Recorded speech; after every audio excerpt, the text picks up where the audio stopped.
Okay. So today's topic is called Ferris wheel. Okay. So everybody knows what is a Ferris wheel.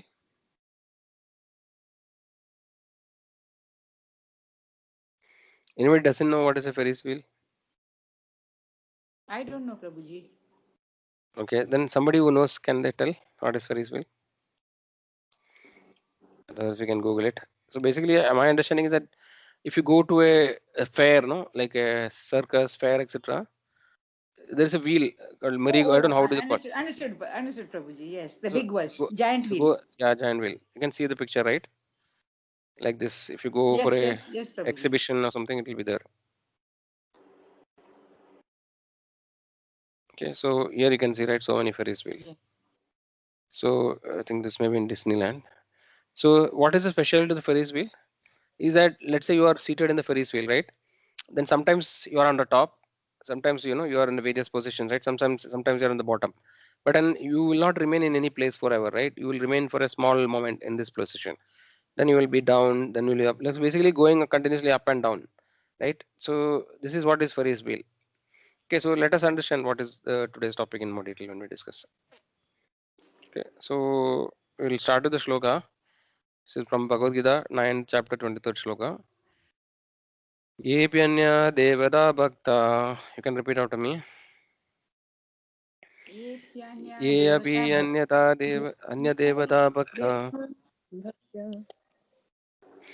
यजन्ते श्रद्धायान्विता यजन्ते श्रद्धायन्वित यजन्ते श्रद्धान्विता तेऽपि मामेव कौन्तेय तेऽपि तेऽपि मामेव मामेव कौन्तेय कौन्तेय यजन्ति अविधिपूर्वकम् यजन्ति यजन्ति विधिपूर्वकम् अविधिपूर्वकम् येऽप्यन्या देवता भक्ता ये अपि अन्या देवता एवप्यन्या भक्त्या देवता भक्ता यजन्ते श्रद्धायान्विता यजन्ते यजन्ते श्रद्धायन्विता श्रद्धायान्विताः तेऽपि मामेव कौन्तेय येऽपि तेऽपि मामेव मामेव कौन्तेय कौन्तेय यजन्ति अविधिपूर्वकम् यजन्ति यजन्ति अविधिपूर्वकम् अविधिपूर्वकम् येऽप्यन्या देवता भक्ता येऽपन्या येऽपि देवता अन्या भक्ता देवता भक्ता यजन्ते श्रद्धायान्विता यजन्ते यजन्ते श्रद्धायान्विताः श्रद्धायन्विता देवी मामेव कौन्तेय तेऽपि तेऽपि मामेव मामेव कौन्तेय कौन्तेय यजन्ति अविधिपूर्वकम्. यजन्ति यजन्ति अविधिपूर्वकम् अविधिपूर्वकम् Yes, so today's topic is about no worship of demigods. So that is one of the important topics we'll be going to discuss today. So yeah, so we can continue. I request devotees to read, maybe one paragraph or two paragraph, then one by one. So somebody can read the translation.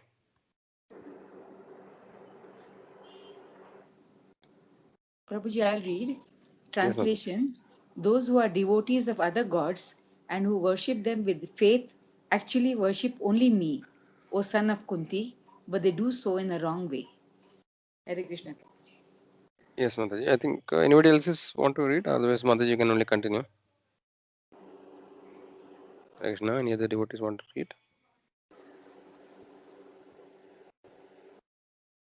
Okay, Mataji, you can only continue, Mataji.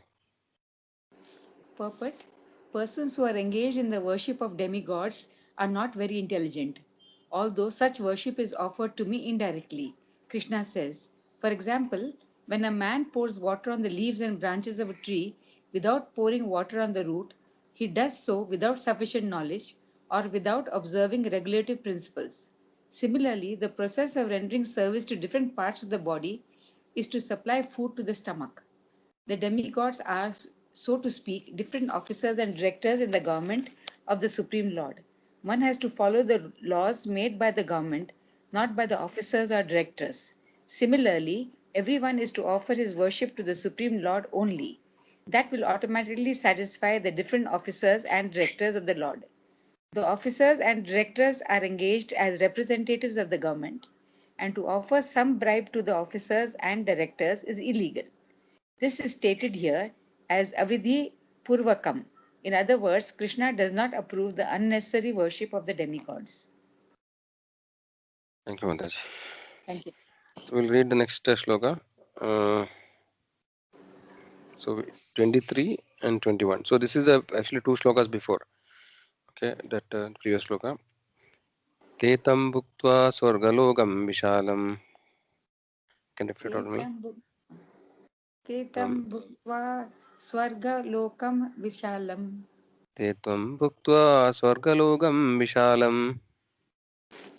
केतं भुक्त्वा स्वर्गलोकं विशालम् ते तं भुक्त्वा स्वर्गलोकं विशालम् क्षीणे पुण्ये मर्त्यलोकं विशन्ति श्रीणे मर्त्ये लोकं विशन्ति एवं त्रयी धर्मम् अनुप्रपन्ना एवं त्रये धर्मम् अनुप्रपन्ना गदा गदं काम कामा लभते गदागतं कामा लभते ते तं भुक्त्वा स्वर्गलोकं विशालम् ते तं भुक्त्वा स्वर्गलोकं विशालम् क्षीणे पुण्ये मर्त्यलोकं विशन्ति श्रीणे पुण्ये मर्त्ये लोकं विशन्ति एवं त्रयी धर्मम् अनुप्रपन्ना एवं त्रये धर्मम् अनुप्रपन्ना गदा गदं काम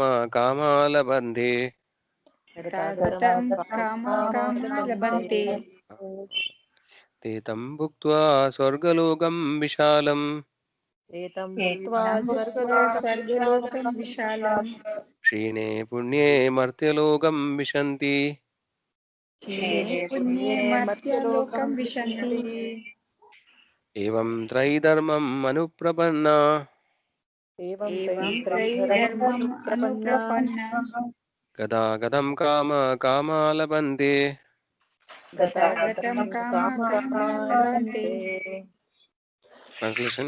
Somebody can read translation in purport. Yes, Prabhuji.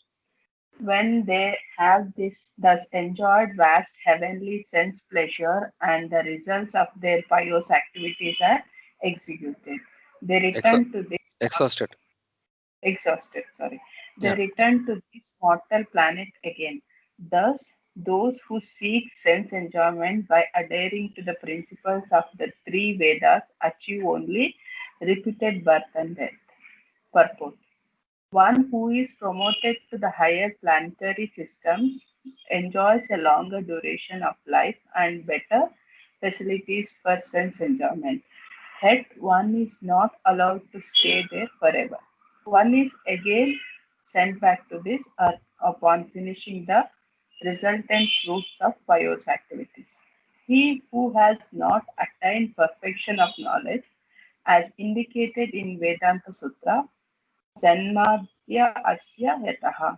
Or, in other words, he who fails to understand Krishna, the cause of all causes, becomes baffled after achieving the ultimate goal of life, and he thus subjected to the routine of being promoted to the higher planets and then again coming down, as if situated on the Ferris wheel which sometimes goes up and sometimes comes down. The purport is that instead of being elevated to the spiritual world, from which there is no longer any possibility of coming down, one simply revolves in the cycle of birth and death on higher and lower planetary systems. One should better take to the spiritual world to enjoy an eternal life full of bliss and knowledge and never return to this miserable material existence. Hare Krishna. Thank you, Mataji. Okay.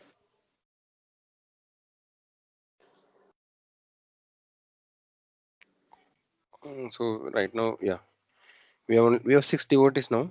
I think 2 devotees have dropped. Just trying to figure out who has dropped. I think Chetan Kumar is there. Mataji is there.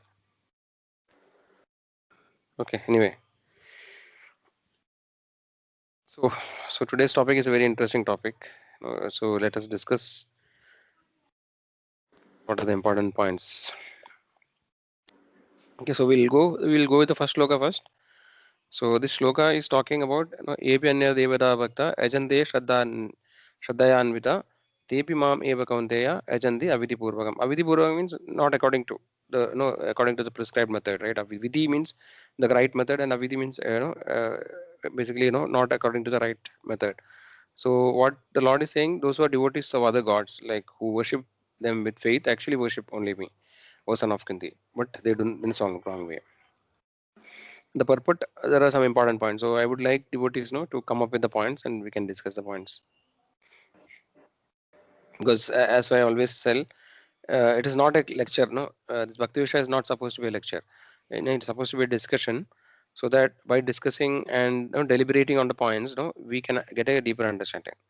If you just hear as a monologue, then I think, of course, some you will get a sense of it, but actually, we will not really understand it from a more deeper perspective.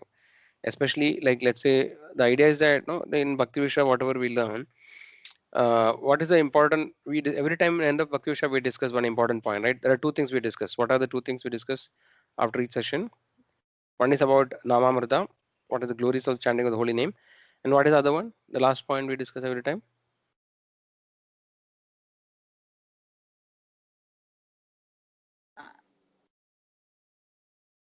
Service to the Lord, Prabhuji. Yes, Mataji, what service? Pure devotional service, Prabhuji. Yeah, so this is the point what I'm saying. Preaching is essence, right? We discuss every time these two things. One is Namamrita, the chanting of the holy, so the glories of the holy names, right? And second is preaching. So these are the two very, very important things. So preaching is essence, right? So that we discuss many times. No? Every time we have this preaching is essence. So why preaching is so important?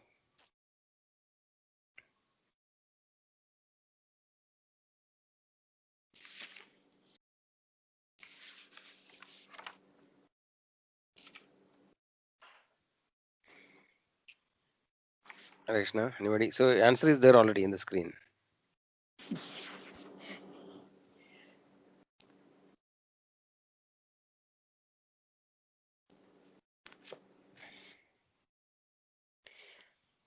Preaching activities satisfy Yeah. the Lord. Okay. Okay, maybe one thing I want to check now. So is today some devotees may not be comfortable talking, right? So let me know who all are not in a situation to talk. Maybe because of the environment they are in, right? They may not be comfortable talking. So I know Aruna Mataji, you are in a different place. I think now you are in your native place. No, Prabhuji, it should be fine. You are okay That's to not the talk. reason. Yeah, it should be fine. Okay, Mataji. Thank So Raji Mataji, she is not able to talk. Then Niveda Mataji, you can talk. I think, right? Yes, Prabhuji. I got a call at that time. I No missed problem. that. Nima Mataji, not sure. Are you comfortable talking? Yes, Prabhuji. Okay. Yeah, there's no force, Mataji. I just want to know so that I will accordingly can ask. I can expect. Otherwise, I will not know who. Then Chitra Mataji, she's comfortable. She's already talking. Okay, and Sanjay Prabhu, Hare Krishna Prabhuji, thanks for Hare joining. Krishna Prabhu. Hare Krishna. You are okay to talk, right? You are in a comfortable Yeah, environment. Prabhu. Yeah, Prabhu. Okay, Mataji Prabhu, thanks. Okay, good. So we found out. So yeah, so whoever is so comfortable, they can talk. Whoever is not comfortable, no, like it's fine. So that we can be a little interactive. Okay, so the preaching is very important. Actually, we discuss every time, right? Because what is the specialty of preaching? Because preaching is going to please the Lord. Because the Lord Himself says in Bhagavad Gita, right? Uh, just one second.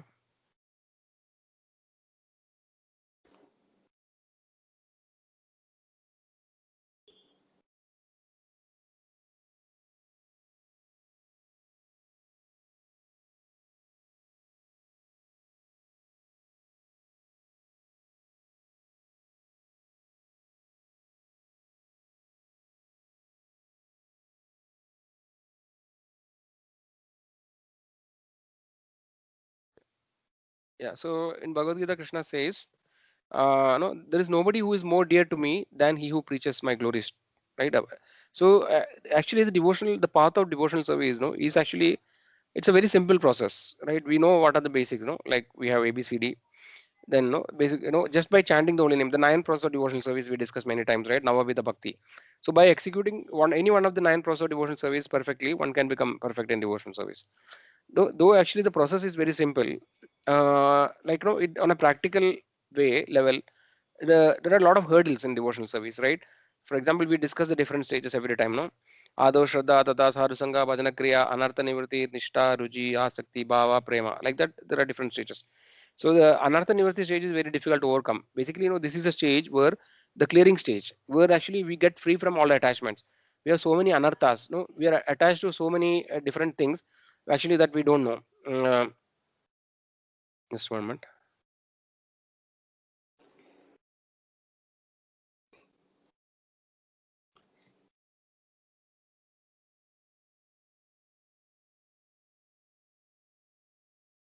Okay, so the Anartha Nivritti is a clearing stage where actually, you can, all of us can understand when we introspect, right? How difficult is to give up attachments, right? So actually, there are many attachments that we are aware, and then there are many attachments we may not be directly aware. Only when we have a difficulty, right? When we go to when we are put in a situation where actually we are deprived of that particular situation, something. We may be attached to certain things, or we may be attached to a particular way of doing things, etc. Or we are depending on certain things. So sometimes we may not realize it actually, the attachment. Only when we don't get that, then actually we realize how much we are dependent on that, right? So this anartha nivritti is a very difficult stage to clear. So in the normal process of making progress in devotional service, it can take very long time, right? It can take, it's very difficult actually, because it is not fully dependent on the person, on the sadhaka. Just because the sadhaka or the person who is practicing devotional service, just because he desires, it is not guaranteed that he gets the topmost benefit of devotional service, right? Actually, a lot of things depends on the Lord, Supreme Lord, right? Lord's mercy is required. Our endeavor also is required. Lord's mercy is required, and also the mercy of other devotees, Vaishnavas. So as we know, right, spirituality is not something of the material nature, right? In material world, things work as in a different way. If the person who is endeavoring, he has a lot of control on the situation. The more efforts he put, it's possible that he can achieve certain things, subject to, of course, the karma and other things are in place, but it is possible that I can put effort and in. But in spiritual life, it is not so. So there are different things in spiritual life which can actually suddenly elevate a devotee. It can suddenly bring you from one level to another level. So one of the important things is preaching, right? So preaching is just like, no, we are directly getting the mercy, though we may have so many limitations, so many disqualifications. We may have so many anarthas, we may have so many sinful reactions. Even though we have so many things, so we may, what you call, so you may have so many disqualification, but just by preaching activity, right? Just by trying to preach the glories of the Lord, we can actually overcome so many. We even though we have so many limitations, we can suddenly elevate our devotional service, devotional life, progress in spirituality by preaching. Because the Lord actually has declared categorically in Bhagavad Gita, and it is always reiterated many times, because it's very obvious, right? Because what are we doing is that when we are trying to make ourselves progress in devotional service, we are actually, to some extent, no, we are actually a little selfish, because only we are worried about ourselves. But when we are trying to preach and pass the message to others, we are helping other people who are also, they are all like children of the Lord, right? So every living entity is a part and parcel of the Lord. They are all Lord's children who are lost and come to the material world. So when we try to help other people attain the same goal, right, what we are trying to achieve, that actually pleases the Lord so much, right? And even though the person is having, devotee is having so many limitations, the Lord will overlook, is ready to overlook those limitations. So that is why preaching is very, very important. Any questions on that point? Prabhuji.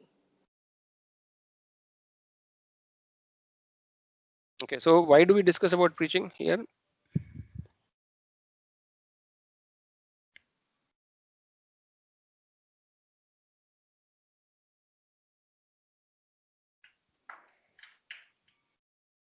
Prabhuji, so that people will know the right way of, devotional service to God. Because here in this paragraph, the demigods are compared to the branches and leaves of the tree, and the God is compared to the root. Hmm. So we should understand that if we water the branches and leaves, eventually it will trickle, the water will trickle down to the roots. But Hmm. that's not the right way. The Hmm. right way to look after a tree is to water the roots. That is, do service to the Lord everything for the benefit of the Lord, then the branches and trees will automatically also get, the benefits of it. So the right way of, pleasing Krishna, right way to go about it is to please Krishna. That is watering the roots. That Yes, is this. Mataji. I think this paragraph is saying, Prabhuji. Correct, Mataji. Very nice. Yes. So why I talked about preaching? No, I forgot actually. Now I remembered. So why I'm talking about preaching is, see, one of the important goals of Bhakti Viksha, the course, I mean the sessions we are going through, right? It is actually to make no, one is definitely to understand about the philosophy, the spiritual topics, right? From a scriptural perspective, we want to have a solid understanding. Why we do the things which we are. No, we don't want to be just a sentimentalist or no, just being fanatics. No, just to do something for the sake of doing. So we have to understand why we do whatever we say, right? Why are we saying, or whatever we do, why are we doing? What is the basis of that? So if you have a if your religion is based on only sentimentalism, then actually it is very easily to fall down, or no, we can easily what you call, our faith can be easily shaken, and any point of time we will give up. But if our understanding is based on some solid philosophical understanding as per the scriptures, then actually we will be more stronger, as we progress in devotional life. So that is one important point of understanding Bhakti Viksha. Then another point is that Bhakti Viksha is also very very focused. Basically the principle here is that no, each one teach one, something like that. The point is that so we are actually trying to make all of us, who are attends, also confident about talking this philosophy gradually, not in the day one. Over the period of time, all of us should be capable of talking about the philosophy to others, because as we know, the preaching is very important, right? So all of us, if we each one of us are interested in making in progress in spiritual life, then we have to understand that the preaching is a very very important anga of the bhakti, right? Is a very important aspect by which actually we can make very fast progress. No, otherwise actually it will definitely, it is possible, but no, it take very long time. So by doing preaching in whatever way we can, we definitely are making to get a boost in our spiritual life, because the Lord actually is becoming pleased, by our endeavor, right? So even though we are not successful, even though we may not be able to make anybody devotee, but whatever endeavor we are putting, that is what the Lord sees. How much honestly we are trying to do our activity, right, in spiritual life. That is what Lord actually sees. So we can try in our own way. So many of us have, are actually having good education probably, and then we have good facilities. So we, whatever people we meet, whoever is favorable, right, we cannot preach to anybody and everybody. We have to understand no, the person actually, if they are, if you feel that the person is favorable, then actually we should talk about whatever knowledge little bit. I mean, people, we know that this person is actually interested in spirituality and he is having a genuine interest, no, then actually we should preach to that person. So to preaching, we have to understand the topics in quite detail, right, in a thorough manner. So that is why the Bhakti Visha course is actually intended to be a fully interactive session. So everybody should talk, discuss, and then clarify, right? So that we will be confident to talk about this to somebody else. So that is the whole point. No, that's why I'm saying, that is why preaching is essentially we discuss every time, right? So with respect to that point, we should try to discuss. I mean, ask questions, deliberate on the points, try to understand, try to analyze. So these things are will be helping to to fully benefit ourselves, right? Otherwise, actually, of course, whatever we do, attend the course or no, or listen, there will be definitely some benefit, but to completely utilize, right, to exploit the full potential, I think we have to be more interactive. That's the whole point I was wanted to say. Yeah, so Chitra Mataji, you mentioned the point is very valid point. No, basically the example is given here of the tree, right? The tree example is given many times, right? So just like the root of the tree, it matters, right? So whatever water we put, right, if it is put on the root, then the tree is completely nourished automatically. The leaves, branches, everything is nourished. There's no need to put separately on the leaves and branches, right? So similarly, why the Supreme Lord is considered as the root of the entire creation, right? How do you know that Krishna is the root of everything?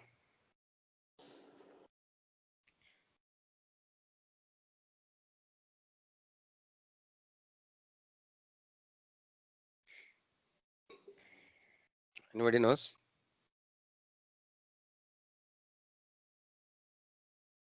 Hare Krishna, Prabhuji. Yes, Mataji. As per the scriptures, uh, it's been mentioned in the scriptures, no, Prabhuji, Prabhujis and Matajis who have all given in the classes, they have cited many scriptures and they have told that Krishna is the Supreme Lord. Yes. So do you know any shlokas to quote from any scripture? No, Prabhuji, suddenly, Mhm. when it comes to exam, I'm not that good. No, there's no exam, Mataji. So like when we should think that we are going to preach tomorrow. Okay, so basically the importance of the parampara, right? A bona fide parampara is that whatever we speak, no, it should not be just what I call. It should not be. It should always be supported by some scriptures, right? So it is not necessary that we have to talk always scripture. It depends on the audience also, right? So if somebody is very simple-hearted and no, they completely trust us, then actually whatever we say, they just take it. But not all. Many people will not be ready to accept that, right? Most of the people may need some kind of a backing, right? So, some people who are not accepting scriptures, then no, we cannot preach to them, right? They're out of our scope actually, like they're very difficult.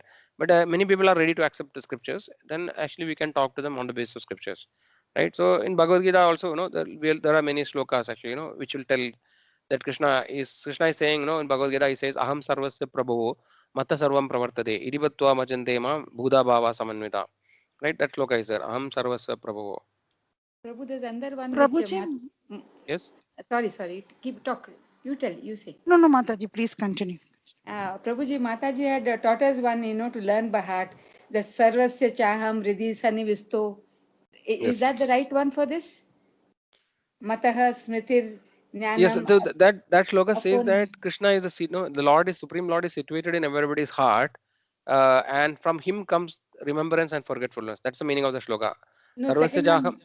No, Yes. second Vedasya one, Prabhuji, Sarvair. Hotaram Yagna Tapasam. So the second one that you know this one. Vedasya Yeah, Sarvair Vedesha Aham Sarve Eva Raham Eva Vedyo. Vedyo. Correct. So that actually indirectly, what it says is that from all the Vedas, I am to be understood. Krishna is saying that. So Yeah. that actually, it's an indirect hint of the same topic. It is saying that the purpose of knowing all the Vedas is actually to understand the essence of understanding the Veda is to understand Krishna, right? So if you understand Krishna, then actually then we can indirectly say that you understood Vedas. But on the other hand, if you understood all the Vedas, but you could not come to the conclusion that Krishna is the source of everything, then your understanding is of no value, because you just learn so many things which are not directly related to the main topic, main truth. So that way it is indirectly related, Mataji. So this sloka, this is one important sloka. It says, Aham sarvasya prabhavo matta sarvam pravartade. Idimatva bhajandevam Buddha Baba. I am the source of all spiritual and material worlds. Everything emanates from me. The wise who knows this perfectly engage in my devotional service and worship me with all their hearts. Then there is a shloka called Bhoktaram Yatna Tapasam Sarva Loka Maheshwaram Sukritam Sarva Bhudanam Natwamam Shantirichadi. So this is another shloka. I think we should note down the shlokas if possible, so that you can always later actually go back and try to learn it. So these are all very important shlokas, which we should try to remember. Yeah. So Bhoktaram Yadnatavasam Sarvaloka Maheshwaram Sukritam Sarva Bhudanam Natwamam Shantirichadi. The sages knowing me as the ultimate purpose of all sacrifice and austerities, the supreme lord of all planets and demigods, and the benefactor and well-wisher of all living entities, attain peace from the pangs of material worlds. So he's saying that Bhoktaram Yadnatavasam Sarva Loka Maheshwaram means Sarva Loka Maheshwaram means I am the proprietor of all the worlds. Right? So here actually also the Lord says. Then Krishna says, Mamai Vamsho Jiva Loge, Jiva Buddhasanadana, Manashashtan Indriyani, Prakritistani Karshari. Mamai Vamsho Jiva Loge, Jiva Buddhasana. So here it is saying that now all the living entities are my parts and parcel. All the living entities are coming from the Supreme Lord. Mamai Vamsho, Jiva Loge, Jiva Buddha Sanatana, Manashashtan Indriyani, Prakritistani Karshari. This is another shloka. If you want, we can search that also.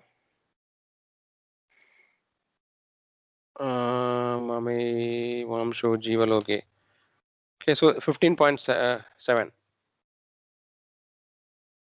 Okay. Mamai Vamsho Jiva Loge, Jiva Buddha Sanatana, Manashashtan Indriyani, Prakritistani Karshari. So this is not exactly directly related to that, but no, indirectly. Okay. Then there is a shloka, Matta Paradaram Nanyat, Kinchidasya Nandaya. Matta Paradaram Nanyat, Kinchid Asti.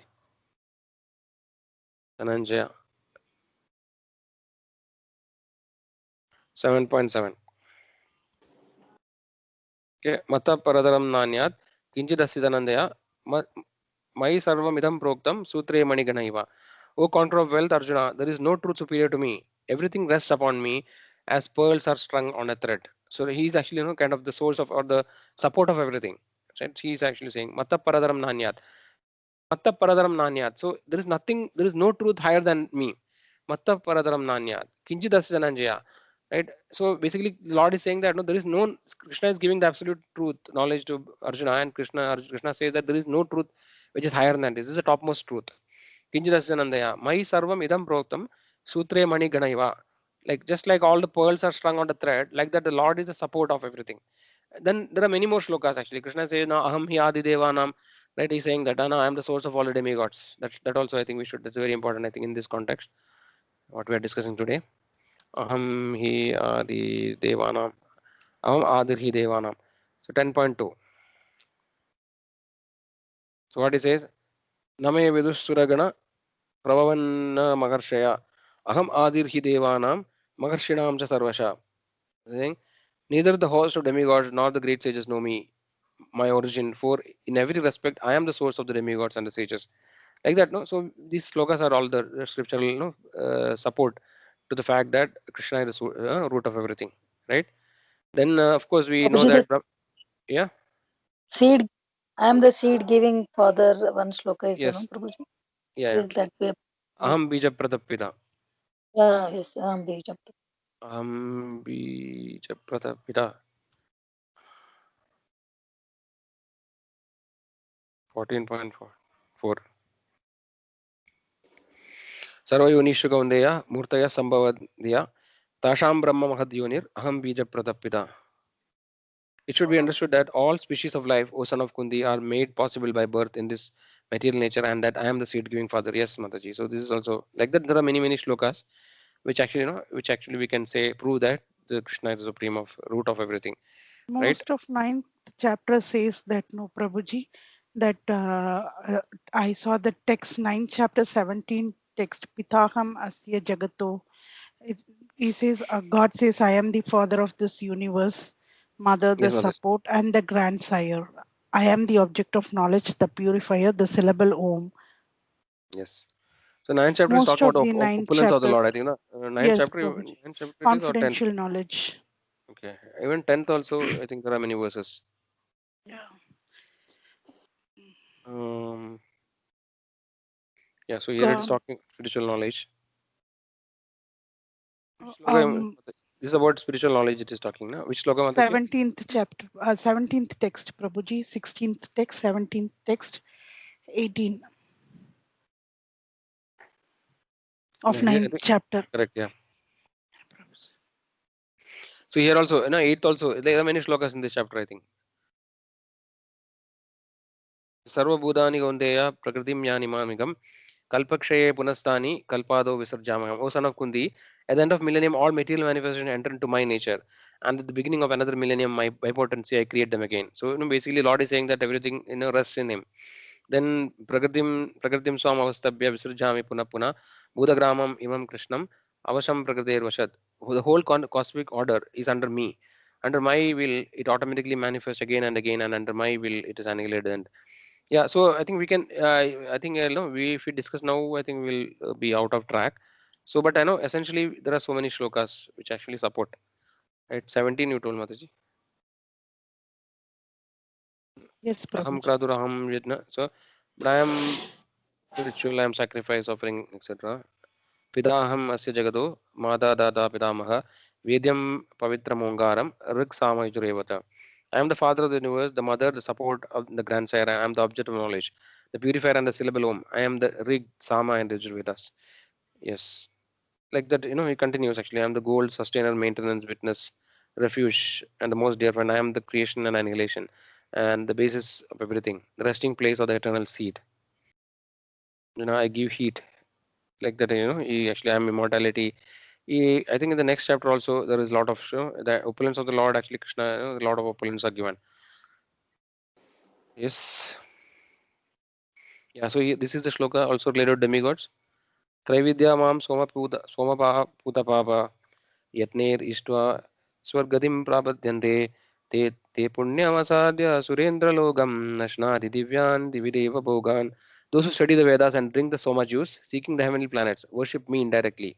Purified of sinful reaction, they take birth on the pious heavenly planets of Indra, where they enjoy the godly delights. I think next shloka is what we are discussing today, no? ते त्वं भुक्त्वा स्वर्गलोकं विशालं क्षीणे पुण्ये मर्त्यलोकं विशन्ति एवं त्रयीधर्मम् अनुप्रपन्ना गदा गदं काम कामा लभते. This sloka we are discussing today. One of the two slokas. Anyway, so let's come back. So now I think all of us are convinced, right? Krishna, how Krishna is the root of everything. Is there any doubt or questions in that? Prabhuji, with all due respect, I'm still, I'm not saying that Krishna is not. I want to keep, the understanding open, and there are several reasons for that. It's not that I do not believe, or, even before I joined ISKCON, I used to worship Krishna. And it's not that, I worship all gods, with desires or anything like that. But my rational mind is still not accepting, that is the only, ultimate truth. I unless, it is experiential, to me personally as experiential, and, not really as from teaching, and in that might help, or that understanding should be so firm in me that that is your. And there's several reasons, because we understand Krishna in Hinduism, and Hinduism happens to be one of the very small religions in the entire world. And it, I would not, take it that, rest of the world, which is three quarters or more, is entirely in darkness, and that, they are not having any spiritual experiences, or they are not attaining salvation. It's difficult for my mind, to accept that, because we can see noble people, and highly, what can we say, in our, compared to our achievements, we can see somebody who has achieved much more higher spiritual realization, and they did not necessarily belong or believe, even in the Hinduism as well, that they were that Krishna is the supreme. They would have definitely revered Krishna as what should I say, as the entity, powerful entity, but that not, I don't know how to put it in words, but it's very difficult for me to put that essence in words. For example, be it Ramana Maharshi, be it Ramakrishna Paramahamsa.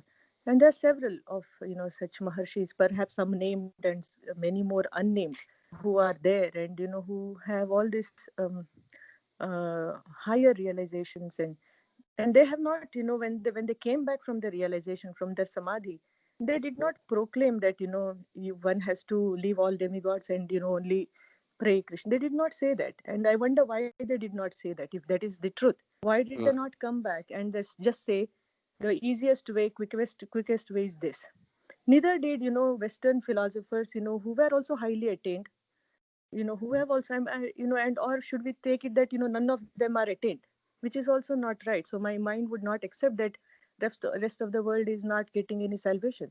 So it's very difficult for me in that sense, to accept that, and to put it, I don't know, it probably is my mind, and with time it will, but until that happens, that there has to be an inner realization, or it's difficult, these questions crop up.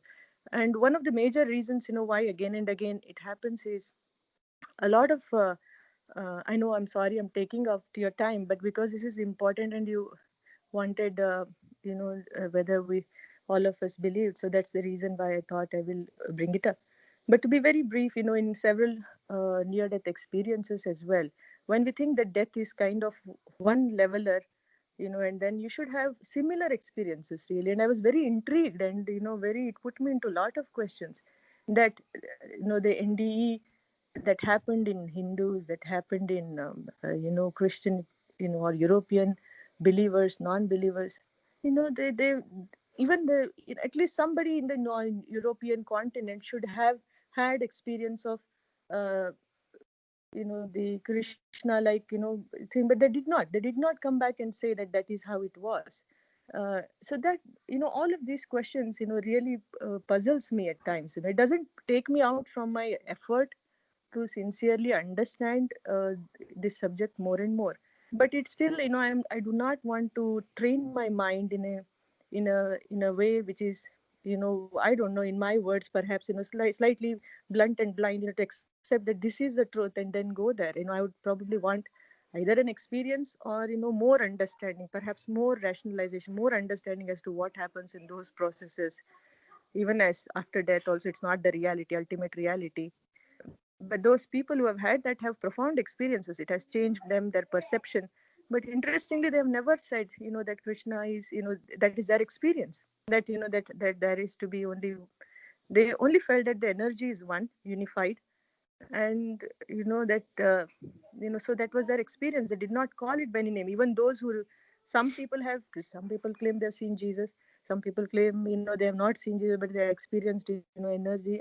We don't know whether to what to believe or go with that.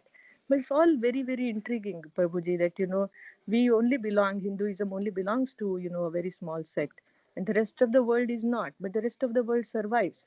And it would be wrong to think that they are not really having moksha. Okay, so I think we should go point by point, Mataji, to discuss this. Okay, so first one point you mentioned is that no, whether so Hinduism is only a small part of the world, and the majority of the people are like not Hindus, and they belong to different cultures. So the question you're asking is that no, how is it possible? Like, so if you think that okay, Krishna is a Hindu god, right? So these topics Prabhupada has actually dealt with many times. These kind of questions. Just a moment.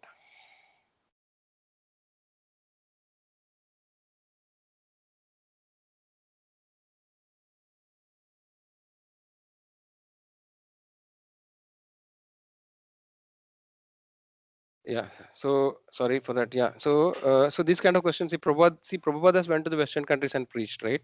So what we have to understand is that, so if you look at the antiquity of the religions, right? So this first point let us take actually. So Hinduism, Christianity, Islam. So according to the Vedic, so first of all, no, we have to have some basis actually, right? If you do not accept Vedic scriptures, then actually, as I told some time back, right? So if you are ready to accept the Vedic scriptures, then it will be easy to to explain the things. But if you say that no, even the Vedic scriptures are not authoritative, or not reliable, then I think we cannot expect accept explain many things. So I will try to repeat what what previous acharyas told, like Prabhupada or other acharyas, in our disability session told. I'll not try to mentally concord anything, because that is the main thing about the parampara, right? In parampara, so what we know that there are two kind of knowledge, right? That one is called the inductive and deductive, right? So in actually the knowledge which are we try to understand, it's actually like coming from something like we accept some authority. No, see, one way of understanding things is that by experimental process, no, like try to find out certain lies, and no, try to find out, then go make progressive attempts, and no, try to reach the absolute understanding. That is one way. That is which is not our process actually. That is more like a scientific process. Maybe in meditative no process, I don't know. They may try to do that process. I don't know. Like for example, the impersonal concept is like that. Let's say the neti concept, right? So they say that okay, they'll try to say whether this is God, for example. No, this is not. Then this is not. This is not. Like that. That is one approach actually. No, But in the Prabhuji, I'm sorry to disturb you. Not like that. Even Paramahamsa was a devotee, but he did not say, Krishna only. He also was quite attained person, and he went through, or he rather had a bondage, with Mother Kali. So, but he was. I mean, it would be wrong to think as of me as a mere human being that his attainment was anything normal. It is certainly, much more no, than what I could correct, have ever Mataji. imagined myself. So Yeah, so they were all bhakti. Even now, even right now, also there are so many bhakti pitas and Hindu, teachers and gurujis and all, who also believe in Krishna, but they do not say or propound that that is that thing. So they keep it open, saying that yes, there see, is a Lord. Mataji, yeah.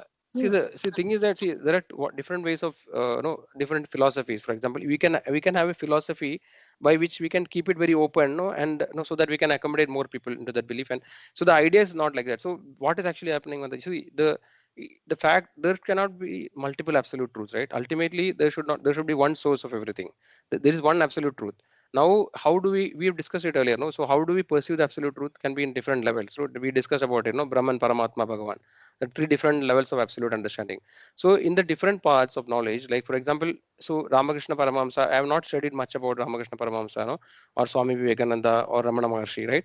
But actually, my understanding, whatever little understanding, is that they actually, they take the process of meditation, for example. They try to meditate the Lord, no, and then by the process of meditation, they may have some revelation. For example, no, like Mother Kali, goddess might have appeared. No, I don't know much, but actually somebody might have appeared. No, some goddess might have appeared, and no, they might be given with some special powers, for example, right, to understand things, etc. So this doesn't contradict to actually what we are trying to say, right? So see, basically, many of the people who seek the impersonal understanding, right, by through meditative process, that is more like the path of jnana, right? Jnana or Ashtanga Yoga. So I think these are not really Ashtanga Yoga. Maybe it's a mixture of both actually. They may be also employing some yogic process, no, to meditate on the Supreme Lord. So basically they try to understand the Lord by actually the process of meditation, right? By some path actually, meditation and trying to seek the knowledge, right? So they are trying to understand in that way, and then they get that understanding whatever they are actually. So these things are explicitly mentioned in the scriptures. Whatever this is one of the important topic, right? When Srila Prabhupada also, when he went to the Western countries, many of the people who attend the sessions, they actually also belong to many of the meditative, like people who are on the path of meditation. So so what actually, see, we are not saying that no they are wrong or anything, but according to the, see, whatever we are telling is on based on the Vedic scriptures, right? We are giving the specific quotations where actually a particular thing is mentioned. So according to the Vedic understanding, we are talking about, for example, we quote Brahma Samhita. Like, so if you don't accept the Lord Brahmaji as the as the first creator or first person in the universe, then it is difficult actually. But if you accept Lord Brahmaji, the Brahmaji's understanding cannot be better than other people's understanding, right? So whatever said and done, the different devotees of the Lord, like for example, you are saying, right, Ramakrishna Paramahamsa or Swami Vivekananda, so they definitely might have attained. We discussed about different kinds of liberation which are mentioned in scriptures, right? Like Sayujya, Samipya, Salogya, Sashti, like that. So generally it is told that impersonal, the people who are meditating on the impersonal form of the Lord, for example, they consider the Lord as an energy, they actually attain the impersonal liberation, right? And then that is why we further discussed what are the different levels of liberation. So the impersonal liberation is considered as merging with the Brahman, which is the effulgence, which is coming from the spiritual planets. And we understand that beyond the Brahma Jyoti, there is a source of Brahman. Now, in Bhagavad Gita also Krishna says that. No, actually he says that Brahmanoham Pradishtaham, right? He says that the Brahman actually is resting upon me. Let us see that shloka. Yeah, I know. I'm aware of that, Prabhuji, because I'm reading Srimad Bhagavatam also. Mm, I'm aware of what you're saying. However, I'm still very maybe with time it will come. Very yeah. intrigued because this belongs to a very very small sect. No, The let me come to entire that point, world Mataji. is So not. let us come to that point. So that point I started actually, but I could not continue because no, we Yeah. came to this topic. So the small sect actually, what are the understanding from the previous acharyas and no, the devotees who are senior devotees is that according to the Vedic scriptures, what we understand is that like if you take 5,000 years before, no, like for example, Yudhishthira Maharaj was ruling this planet, right? So it is told that the Vedic scripture, Vedic culture was spread, the entire earth, was actually following the Vedic culture. If you take Christianity, Islam, right? Christianity is around 2,000 years old, right? And Islam is around 1,500, I don't know, approximately that much. But all this Islam and Christianity is considered as Abrahamic religion. So essentially, they have the same root, which actually is considered, which is coming, which based on similar concepts actually. So, so these are relatively much, new religions actually, just 2,000 years old. But according to the Vedic scriptures, many places we can see that when Lord Bharat Maharaj was ruling the planet, and all this time, like Pandavas, when Yudhishthira was ruling, right? And what is this? Parishad Maharaj. So they had the sovereignty of the entire planet, is what actually the Vedic scriptures says, and this is what Acharyas also says. So the Vedic scriptures, Vedic culture was followed the entire world, and it was recently only the Christianity and Islam actually came. For example, in Brazil, they had done many excavations and studies, and then they found that there are many temples actually, which are actually built similar to the Indian archaeological things. And according to Ramayana, there is a story of Lakshman Lakshman and Sri Ram actually was stolen by Maya Danava, right? And then they were taken and hidden. And then this Hanuman's son Magaradhajan goes and rescues. So you may be aware of the story. So it is told that no, this has happened. This kingdom of Maya Danava was actually in Brazil, is what is actually they're telling. Like that, actually, there are many ways it is told that this Vedic culture was spread throughout the world, right? Of course, in the nearby countries, it is easy to find. For example, if you took the eastern countries, right, like Bali, Indonesia, and all, now also there are many temples, right? So what actually the Acharya says is that the Christianity and Islam is a relatively new religion, and they say that there is some, like, it's a speculation actually, but these Acharyas are not telling that no, even Jesus Christ, no, after his crucifixion, it is told that he has come to Kashmir, and then there is some place in Kashmir, where actually they maintain the tomb. No, now also there is a tomb. I don't know what is the name of the tomb. If you search in the Google, you can find it. So actually, apparently, like from a logical perspective, we may find it very difficult to accept the things which are based on scriptures. But no, there are also like other information, like archaeological and other information.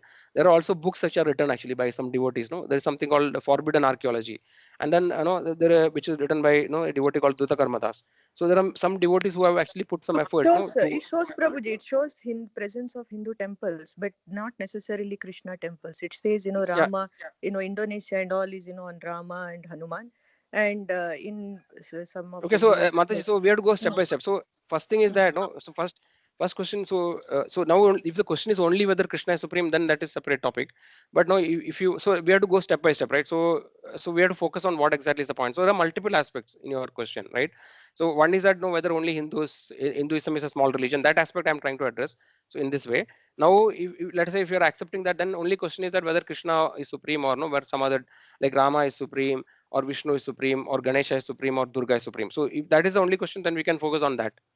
So assuming that other things are fine. maybe Prabhuji, I don't want to, maybe interrupt today's class. You can go ahead, Prabhuji. But because you asked whether everybody is Yeah. or is So on the same this is page, I wanted to just let you know that, yeah. So I I am think these still questions are learning. important to discuss. So But you that's can all. see many lectures, Mataji, also. No, you can actually, if you watch many lectures, no, there are many devotees who talks more about these topics. We can also separately discuss about it, whatever knowledge I'm having, right? Sure.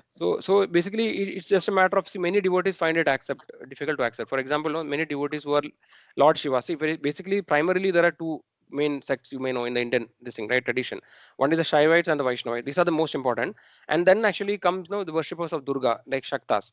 But worshippers Durga and Shiva are kind of intermingled, actually. So like somebody worshipping Shiva, they don't have problem in accepting Durga Devi, and vice versa, right? So No, basically, it's not about that at all for me. mm, I mm, just want to believe in one energy, that's all. And I do not want to classify human race as Christian, Hindu, Muslim, or even because as soon as I say Krishna, it becomes Hindu limited. And I do not want to see world as, through just from Hindu lens. I want to believe that, there's only one God. And whether that God is called by Christians as Jesus and us as Krishna, I don't know. But by limiting the name Krishna, I'm bringing down in the scope of my understanding is what I feel, that I'll start seeing world from my own spectacles, which will be limited understanding is my feelings. Now, no not worries. that I believe in I want to believe in all gods and no god at the same time. That is Mhm. my understanding. Everything is possible. Everything is possible. Whatever we imagine and not imagine, all are possible. Or it is the other way around, which is or it is the other side of the coin, which is there is no set truth. And if we know the truth, then we have defined it. And if we defined it, then it has to be very, very finite. So because God is infinite and nobody knows the ultimate truth, everybody has seen it from their surface, that's all. From their perspective, they have seen, or felt God. But that perspective can be very much limited. And if we that person's experience may have led to that perspective, and that perspective would have worked for that person, but that perspective may not be right for everyone, because as they may reach there from a different perspective. And by just focusing on one perspective, on somebody else's perspective, we may be kind of limiting. We need guidance, of course. We cannot attain something which is so beyond our mortal imagination by our own efforts. We will need scriptures, we will need religion for that. We need grace. Everything is that all I understand. And that's all we need to also do. But to set off the path with just seeing from one glass or one pair of glasses, I feel I that that might just be very, very limited scope. And that's my personal, maybe with time it may come, Prabhuji, or with Yes, grace Mataji. it may Yeah, come. sure, Mataji. See, this is That's why I thought I will. what you're saying is nothing new as per no, as far as devotees who are actually preaching the message of the Lord. This is very common actually. Whatever points you're raising now, it's nothing completely new. Because time and again, even time of Chaitanya Mahaprabhu, even time of the Goswamis, right? So that is why many of the books actually, if you look, for example, Prabhupada, if you're reading Srimad Bhagavatam, right? Many times he again and again comes to the same point of impersonalism, right? So and this is actually not only from Chaitanya Mahaprabhu, even Madhvacharya, Ramanacharya, they have also dealt with actually these topics, right? Because this is the Advaita Vada and Dvaita Vada fundamentally, right?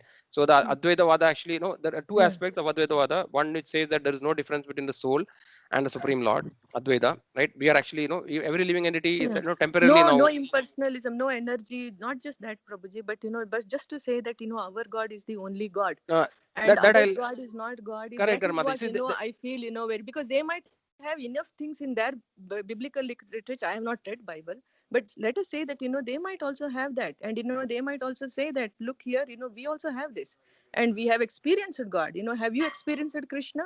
They might ask that. So somebody who has died and who has had a profound ND, and there are so many who have experienced Jesus, they say, at least. But Let there is us nothing. just say We are and give also, see, respect. Prabhupada also did not deny Jesus actually. See, Yeah, Prabhupada actually preached in the Western countries, right? He had yeah, so many discussions with the clergy community, the Christian, priests. So yeah. wherever he went, so we can see the lectures now also. He went to France, many other countries. He preached the cult, and so Prabhupada actually, and then he was able to, discuss and come to an harmonical, harmony.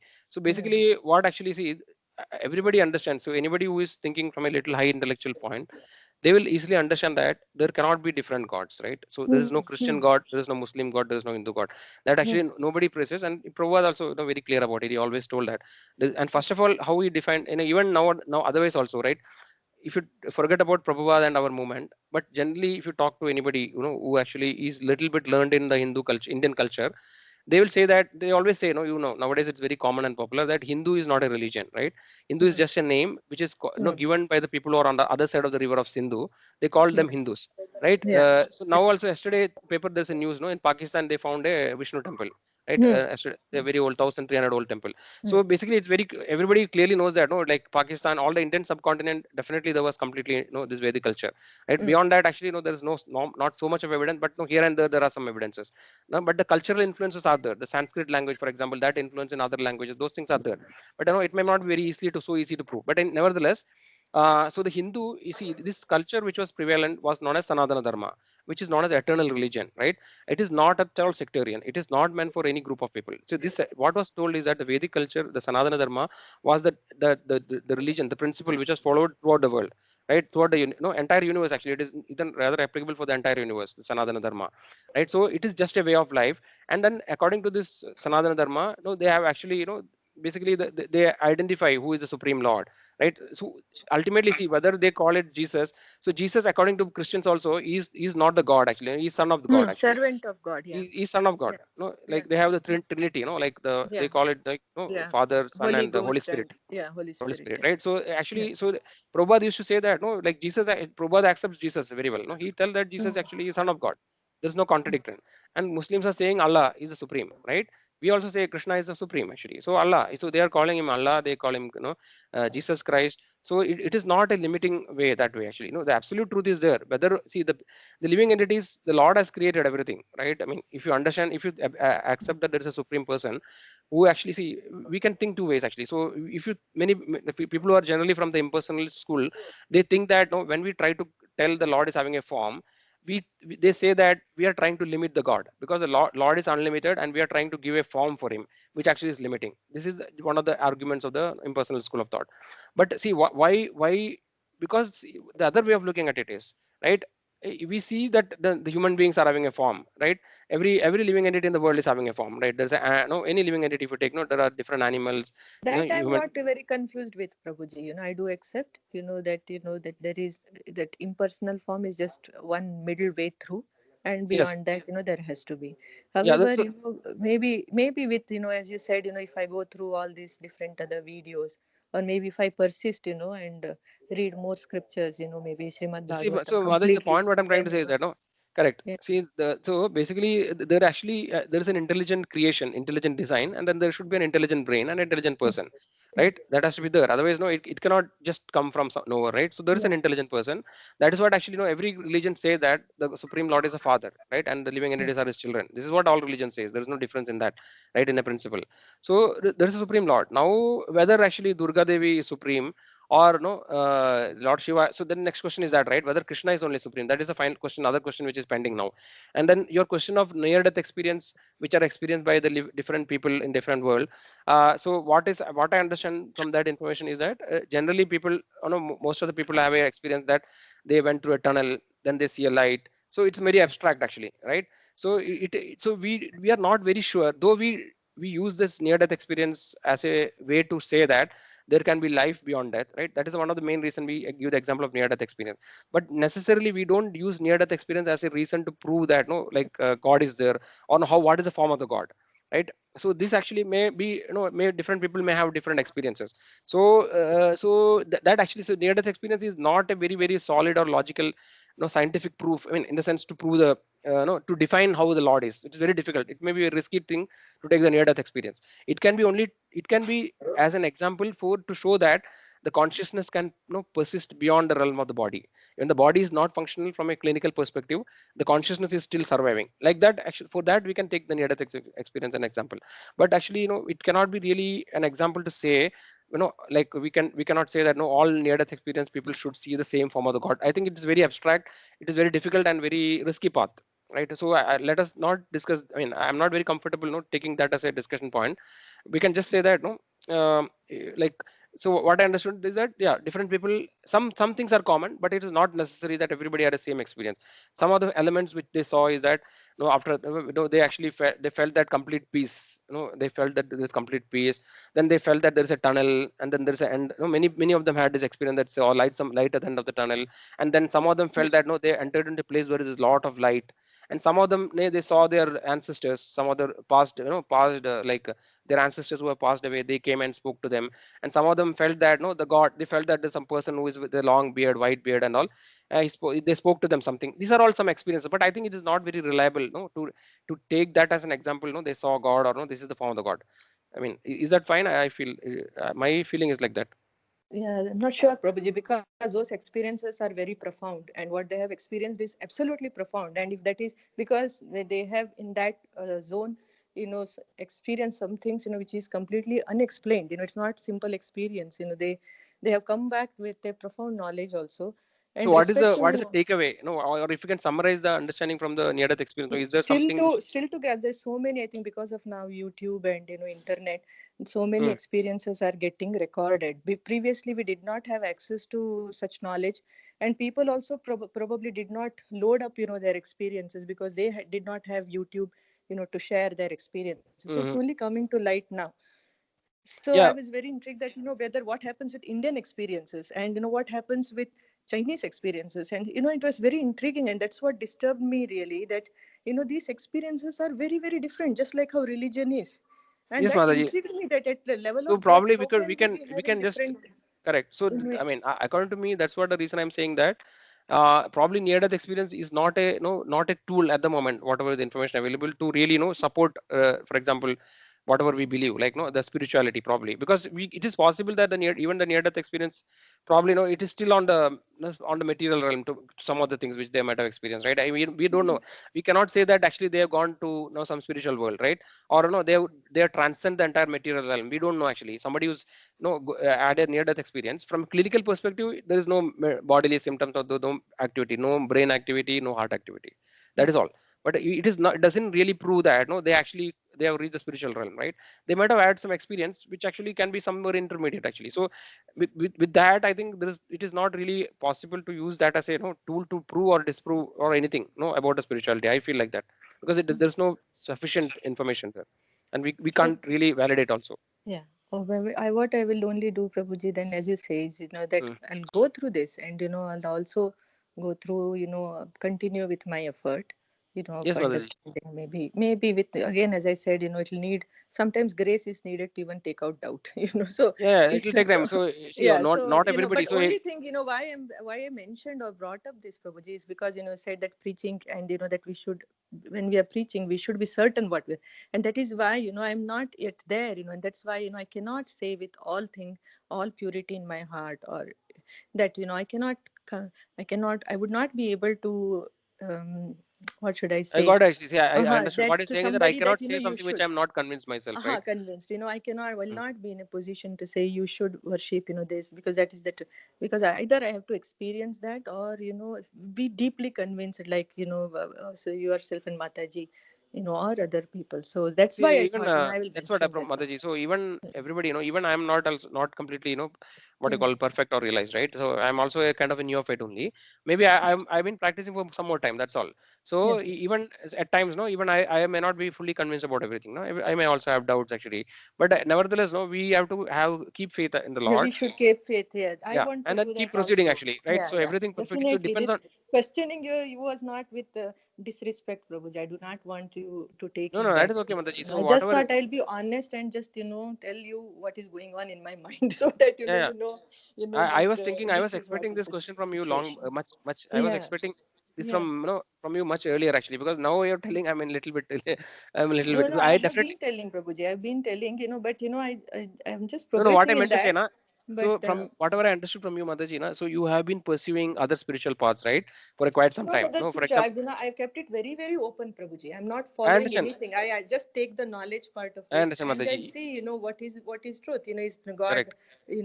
just want to keep knowledge open and not I understand, closed. Mataji. You had told me this Knowledge. actually in the beginning, na, Yeah, Mataji. So you when yeah, yeah, beginning, so I am very much yeah, aware of yeah, what is the background you're coming yeah. from, and Yes. with that background, no, these kind of questions are very very normal and natural, right? I Okay. expected definitely these questions you have. I thought that you will have this question, but I was thinking why you are not asking. I thought okay, you might have already got convinced so easily. I was wondering, but so this is very natural for you to have this because you have tried to explore, and you have spent time on many other things, right?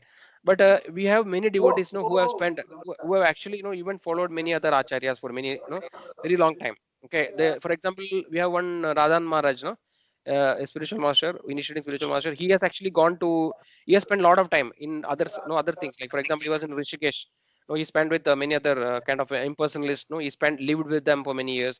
Like that, there are many many devotees. No, who even during time of Chaitanya Mahaprabhu also there was many people like Hmm. Yeah, yeah. Sarva Bhattacharya was there. Bhattacharya and all. Yeah, Yeah. yeah. So he was completely, from a different school of thought. No, he was not really directly, he was not a devotee that way. But actually, after that is why Chaitanya Mahaprabhu, there are a lot of conversations, discussions. So we can see so many examples, no, like so many great philosophers, like they actually had, had discussions with Chaitanya Mahaprabhu, right? He had also Prakashananda Saraswati, he was the head of the Mayavatis, right? We had a discussion. So the Lord actually, and even if you take Madhvacharya's example, right? Madhvacharya, you might be more familiar with Madhvacharya. He had actually, he also was Digvijay. He had preached everywhere, and defeated all the other philosophies. So it is not about philosophy. We have to understand. See, these are all superficial things. When we Yeah, are in the material plane, no, we are yeah, not very very advanced. Then actually we have these kind of yeah. different sects and different. We feel that, different schools of thought. But actually, whatever our acharyas, whatever acharya sampradaya we are following, so it apparently, externally it looks like it is a different sect. One sect actually is gone. No, it's something newly established in a Western country. They are actually kind of people who are cult. This kind of external behavior are there. But actually, if you really look what we are discussing, what we are preaching, is everything. There is nothing which is concocted. Everything is based on Vedic scriptures, mainly predominantly Bhagavad Gita and Bhagavatam. And Bhagavad Gita and Bhagavatam, both of them are considered as the essence. Bhagavatam is considered as the ripened fruit of the Vedic scripture, right? And Bhagavad Gita is considered as the essence of Vedic scripture. We have discussed that. So it is actually that actually all the sampradayas accept, this Bhagavad Gita especially, as the cream of all Vedic scriptures. So based on these scriptures only we are proving everything, right? So there are different schools of thought. See, these fundamental issues, right, between the Shaivites and the Vaishnavites, this has been there for thousands of years, in the tradition. There are different arguments and all those things. So we are actually proving. We are, for example, Padma Puran is there. Padma Puran is one of the important scripture from where actually the Lord Shiva is actually talking a lot about, Vishnu to Parvati, right? Where he himself is saying, he's telling that in the Kali Yuga I will appear as a Brahmana, right? And I will propagate the false theory of Mayavada. Lord Shiva is telling to, Parvati Devi, right? And then I will disguise as a Brahmana. No, I'll come in Kali Yuga. Based on the order of Vishnu, I will do this. So like that, everything actually what we are preaching, it is nothing is actually kind of a dogma or no or something which is concorded. Everything has a scriptural references. So if you look, there are books by Sanatana Goswami, which is known as Brihad Bhagavatamrita, right? And there is one book called Lagu Bhagavatamrita. So in Lagu Bhagavatamrita, it is completely discussing only this about this. From all quoting all the various scriptural references, it is telling that why we why we tell that Krishna is the supreme. Why and then the Brihad Bhagavatamrita is talking about the cosmology also. Basically it talks about a different planetary system, and also there's an example, an allegorical story of a Brahmana, Gopakumara, right, who is a cowherd boy, who actually he goes through different planetary system, and how he actually reaches the topmost abode. So there actually, though it is an allegory, it actually gives various scriptural references to prove each and every point. Like for example, why earth is actually, we are in the earthly planet, right? Then what are the higher planets? What is Swargaloka? What is Maharloka, Tapaloka? What is Satyaloka, like Brahma's planet? And after Brahma's planet, what is there? What are the other, for example, there is Shiva Loka. Then actually there's the Vaikuntha planets. In Vaikuntha planet, what are the degradations? So everything actually is explained based on scriptural references. So see, this philosophical part actually, is like a ladder. See, ultimately, our intention is actually to attain, a spiritual, what you call spiritual maturity. Let us say, for example, for simplicity or our level of discussion, let's say our intention is only to attain spiritual maturity. Then actually we need some tool to attain a particular position, right? So this different, whatever the philosophy is only like a tool or a ladder actually to reach there. And once you reach there, then this philosophy and all these things are not so important actually. This is like because we are in the human form of life in the material world, we have a particular way of looking at things. We have a logical mentality, we have a logical concept, because these are all all the products of the material world. In the spiritual world, we cannot imagine how the spiritual world is, right? Because it is beyond our realm and beyond intelligence. But according to the acharyas, who have actually had realization of the supreme lord, who had audience, the lord actually mercifully appeared in front of them directly or in their dreams in various ways, they have more information about the spiritual world. But actually it is for them also, it is difficult to put in words, because the words will limit actually, because the words are of this world, and this is used vocabulary used by human beings to communicate with each other. But the things which are in a different realm, we cannot be really explained by the words which we normally use in the material world, right? So there are various limitations. So in such a case, that is why it is very, very important, as you also mentioned, that the only way is to depend on some authority, not by intellectual quest, not by logical argument or discussion. It is very difficult to prove what is, who is absolute truth. It's very difficult, because even such a great acharyas, they have difficulties to prove, because they used to fight and discuss with each other, right? So ultimately, once you reach there, then all these things will become insignificant, everything will fade away. Ultimately, there's absolute truth is only one which can be achieved, right? And then these are all different paths or different ways of understanding the things, but once you read, then these things are not important after that. But nevertheless, for people who are, unless until, so different kind of people we saw, right? We saw, artho, artharthi, jitnasu, jnani. They're different people. This is just for example, but based on the intellectual or the intellectual alignment, or what you call affinity, or how we are composed, right? Based on that, different people become convinced in different ways. So people who are intellectually oriented, for them it is most difficult to understand the absolute truth in one way, because actually we have to satisfy our logic, right? And because Krishna is known as atarka tarka krit, what it means is that he is beyond logic. Atarka tarka krit, he is beyond logic. So by definition itself, he is not coming in the grip of logic. So that is why it is a very difficult thing, right? So based on the different people's orientation, their past karma and different things, it will be difficult to different extents, to understand the absolute truth, right? So Krishna is saying, okay, absolute truth, the lord is supreme lord is saying in various places that he cannot be understood by any of this path, like neither by karma, neither by jnana, neither by yoga, nor by performing the yajnas, right? Nor by nor by doing the pious activity, nor by doing what you call philanthropical activities, right? By any of these activities I am not accessible, the lord is saying this. That is, even if you take other Upanishads and Vedanta, they're actually the Upanishads and other scriptures which are Puranas, no, not Puranas, Upanishads especially, right? They are actually more interesting to intellectual, because there everything is mentioned in a symbolic way. It is not a direct reference. It indirectly says that, okay, the absolute truth walks, but it doesn't walk.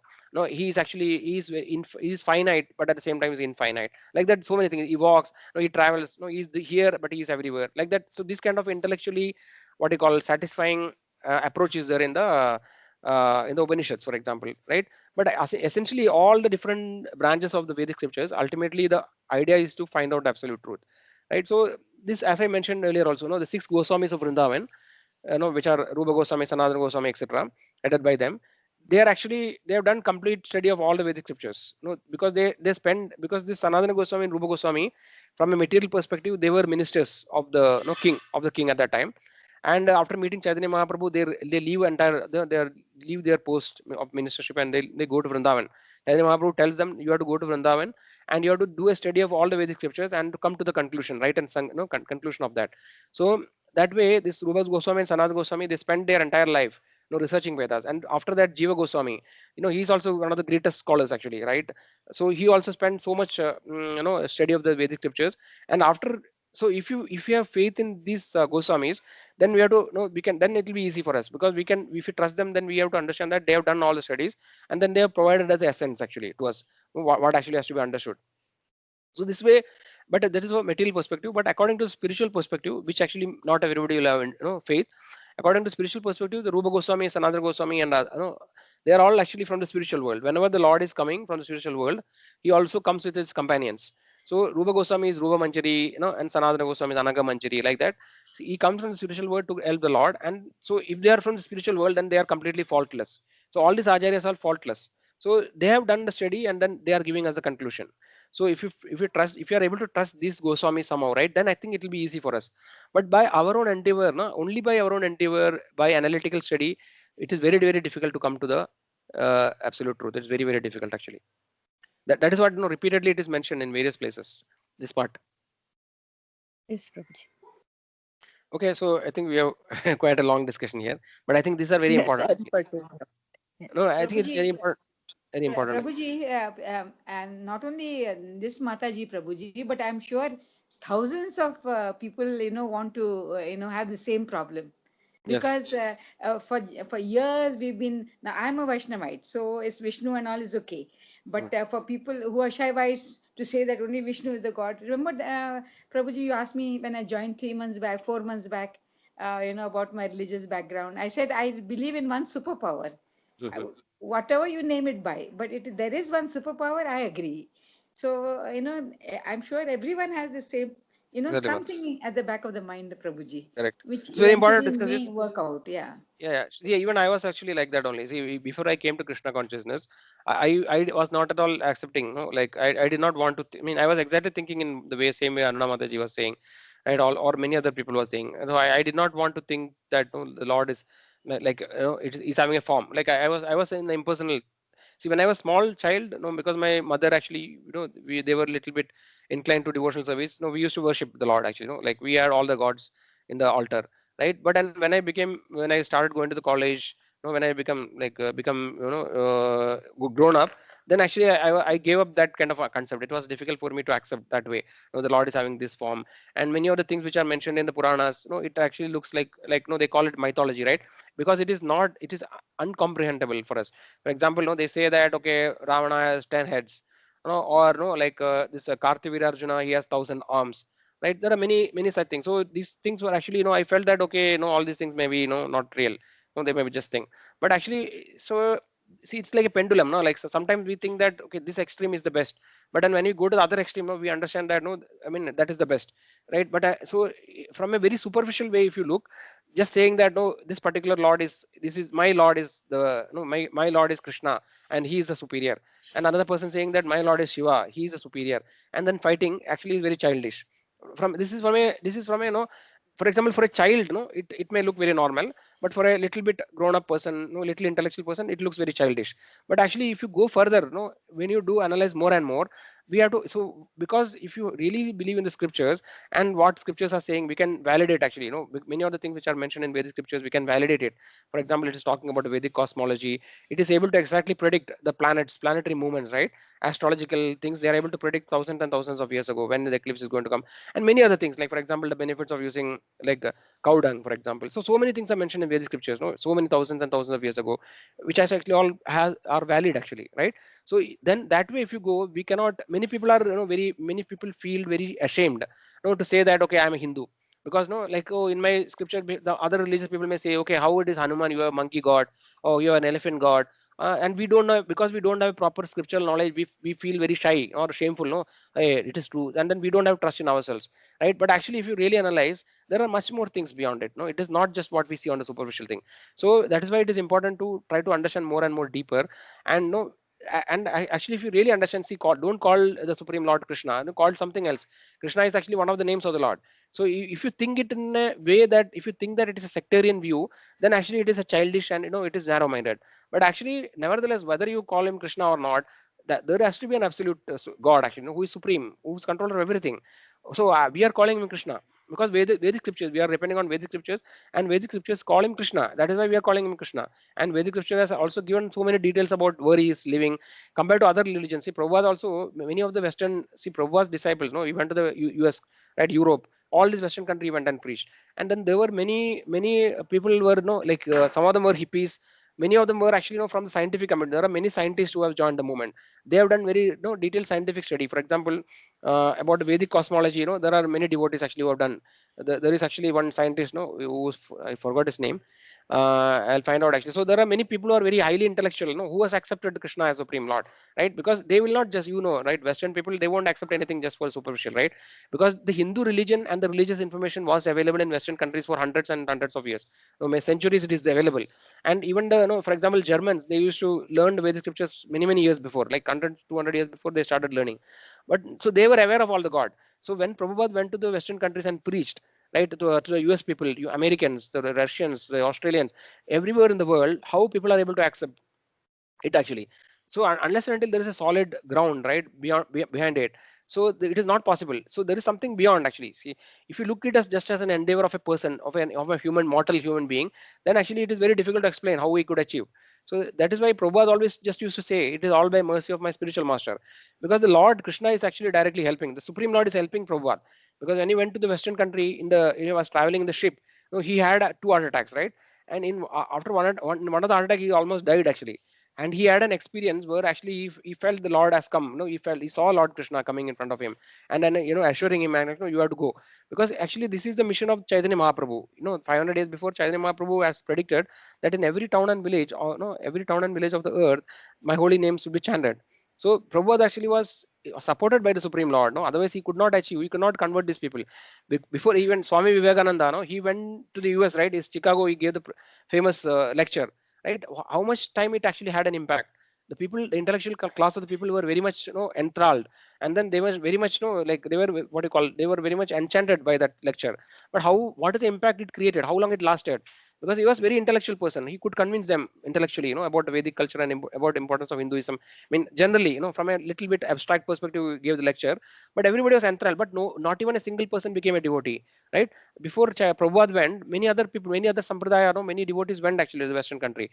Even Prabhupada's godbrother actually had gone, to Western countries, but no, none of them were able to make even not even one person a devotee. But after Prabhupada went, you can see, right, there are thousands and thousands of people who are actually following him. Now also the is chanting of the holy name is going in every town and village. So we have to understand there's a lot of things which is beyond. It is not just a cult or just a sectarian view. No, they have the knowledge actually is coming through the parampara, right, by the acharyas. They are giving the knowledge that the Supreme Lord is helping the devotees actually to preach this information, right? Otherwise it is not possible to convert these Western people who don't have any clue about any, they don't know what is Ram, what is Krishna, nothing. They don't know anything. How do they take faith in the Lord? So many devotees, one Prabhupada went, within 1 week, they shaved their head, right? And then they become devotees actually. They completely gave up everything. They were they did no meat eating, no intoxication, no gambling, no, what is the other thing? No meat eating, no intoxication, no gambling, and no illicit sex, right? So these people were only doing these four things, right? Only the four things they were doing, all of them. And then within a few days, right, they completely gave up everything, completely stopped and fully surrendered to the Prabhupada. So we have to understand that there are many things which is much beyond what the eyes can meet.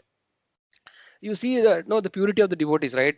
For example, you can see the devotees who are practicing devotional service in many, you can go to many temple anywhere in the world, right? How do they maintain this kind of standard? How are they able to give up all this sinful activity? This is really kind of a wonderful thing, right? So many, if you look at other acharyas, for example, Sri Ramakrishna Paramahamsa is there, Swami Vivekananda is there, Ramana Maharshi is there.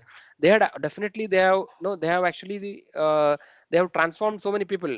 But actually the how much transformation in their lives it has happened, how many people have completely given up sinful life. Now, how many people have, so actually compared to that, this here the impact is much more profound. So that is why the path actually which other people have taken, right? We are not saying that it is wrong or anything. Definitely they have done an intellectual quest, and then they have understood, to some extent, what is the supreme, what is the position of the living entity. They have come to some understanding actually. They have definitely gained knowledge in that. They, that's what we even talk about, like the previous time, the yogis, right? They could get the ashtasiddhis. Ashtasiddhis are actually with the most sought after thing. I don't know, maybe Ramana Maharshi, I'm not sure, maybe some other siddhis he may be having. Even Sri Ramakrishna Paramahamsa, he may be having some other siddhis, but actually they may not have all the ashtasiddhis, right? But sometime back, 500 years before, there are many yogis who had all the ashtasiddhis. They can do anything they would like actually. They can read other people's mind. Just see, reading the mind. I heard that some of, I think Swami Vivekananda probably was able to do that. I'm not sure, maybe Paramahamsa was able to do that. But this is just one of the siddhi, small siddhis. But ashtasiddhis are much more actually. There's anima, mahima, lagima, prapti. So actually, these yogis actually they can do a lot of things. They can just like disappear from this place and come. Just moment they can appear in some other country, US. they can travel on the water, they can travel on the air, they can become invisible. So many Ashtasiddhis are possible, and it was practically demonstrated by the yogis. But actually, these people are not considered so great. Actually, these yogis, definitely from a material perspective, they are great. No, they have attained Ashtasiddhis, but Ashtasiddhis for a devotee, that is why many places we saw devotees, Ashtasiddhis are nothing actually. They completely scoff at Ashtasiddhis because it is nothing. It is just material, right? So just by, we cannot really, we have to have a proper yardstick to really consider what are the different achievements of the different people in the different path. And ultimately it is very difficult to prove that whether somebody has gone to spiritual world. It is very difficult, but only by faith, and by the Lord's mercy, right? Unless and until the Lord actually shows mercy to us, He appears in our heart and He starts reciprocating with us, no, our faith will not be completely strong. Till that time, we'll keep on having so many doubts. No, it is very natural for us because we have been conditioned to so many things in our life, right? So these doubts are very natural. It is very common, and many of us know has this doubt. Okay, we have to just have faith in the process, in the acharyas, and continue practicing the devotional service. By the mercy, we have to just wait for the mercy of the Krishna, Supreme Lord, or His devotees, right? When they show the mercy, then everything, all this darkness, right, which will vanish from the heart. It is only possible by realization, internal realization, that we can accept this thing completely, not by any extent of discussion, not by any extent of argument, no, or by any extent of gathering knowledge. It cannot be completely eradicated. No, this doubt will always be there, this or some other doubt of this sort will always be there. The Lord has to actually show mercy and has to transform from within, then only we will get convinced. Is it okay, Mataji? Sure, Prabhuji. Thank you, Prabhuji. Yeah, Chitra Mataji. Yeah, yes, Prabhuji. I'm trying my level best. I'm Okay. getting there, Prabhuji. Yes, Mataji. So what is the proof is actually, we have to see, that's why we have to have association of devotees, we say always, right? So right now we have only virtual association, but actually when we really had the center on a temple, na, when we directly meet the devotees, when we see how devotees are practicing, for 30 years. No, there are many devotees actually in our congregation also. There is one devotee, like his name is Vyasacharya Prabhu. He actually he's a first, he's a rank holder in IIT, right? And no, he's just one example. If you go to Pune, for example, there are so many hundreds of devotees who are from IIT. So IIT is considered as the cream of of all the people, intellectual class, right? And so many intellectual people are actually taking up this process. So how are they able to convince? So when we see those devotees, when we speak to them, then our faith also will increase, right? Otherwise, actually, when we are associating with non-devotees all the time, and then once in a while we have some association, then actually it is very difficult to make progress, to get conviction, to understand these topics, right? So to great extent, our conviction on faith will also increase when actually we directly see the things, right? Just by intellectual meditation, it is very difficult to completely change. So we have to see, they practice, they're saying seeing is believing, right? Some normally they say, right? When we really see that how other devotees are doing, how they are able to have faith, so then I think our faith also will increase, right? That is a very important aspect, which actually unfortunately right now we are not able to have the personal association of devotees. So these things are possible, no? So there's nothing surprising about it. No, it is very natural, very common. I think even I think Nima Madaji also, she also had so many doubt earlier. I think she's left, I think. Yeah, so I think it's very normal. Everybody has to has to go through this journey, right? We'll pass through this, and no, if we are fortunate, we'll be able to continue on this path, no, and then make progress.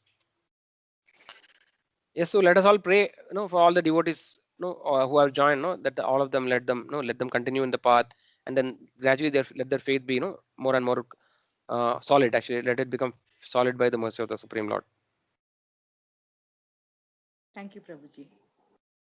Okay, so we are actually lagging behind. So I'm not sure whether now this topic should we discuss or not. I'm wondering actually.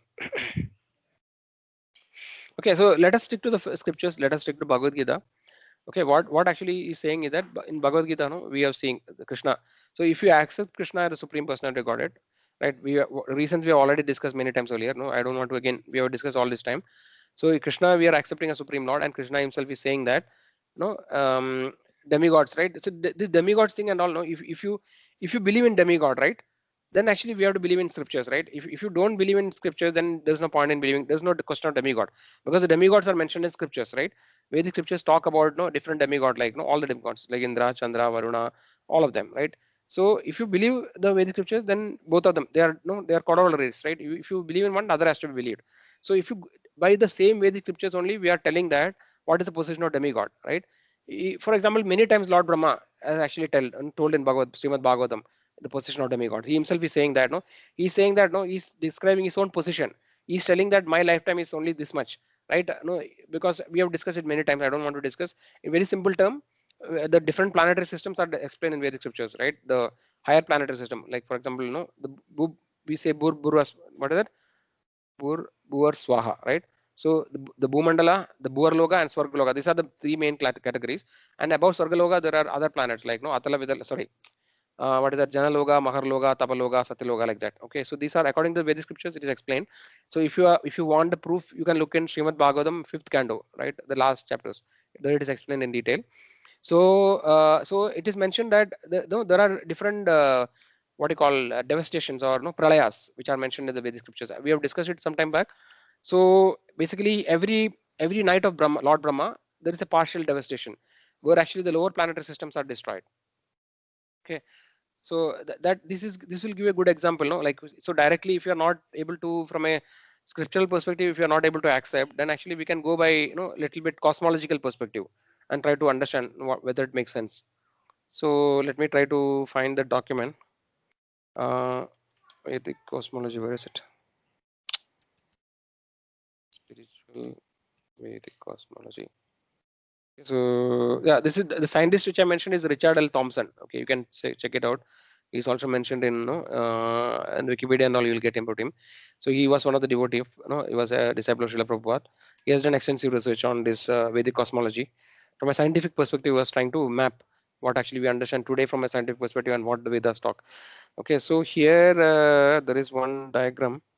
Where is it? Which we have seen earlier also. Maybe don't remember which was the one. Gologa chart, yeah, this is the one. Okay. Yeah, so this chart, I think you have seen it earlier, right? Okay, so here, no, maybe.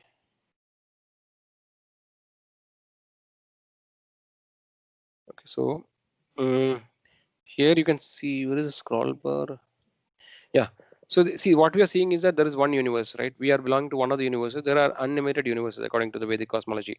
From every pore of Mahavishnu, when he breathes out, one universe is coming out, right? And when Mahavishnu breathes in, all the universes goes back to the body, right? So this is Mahavishnu who is lying in the costal ocean.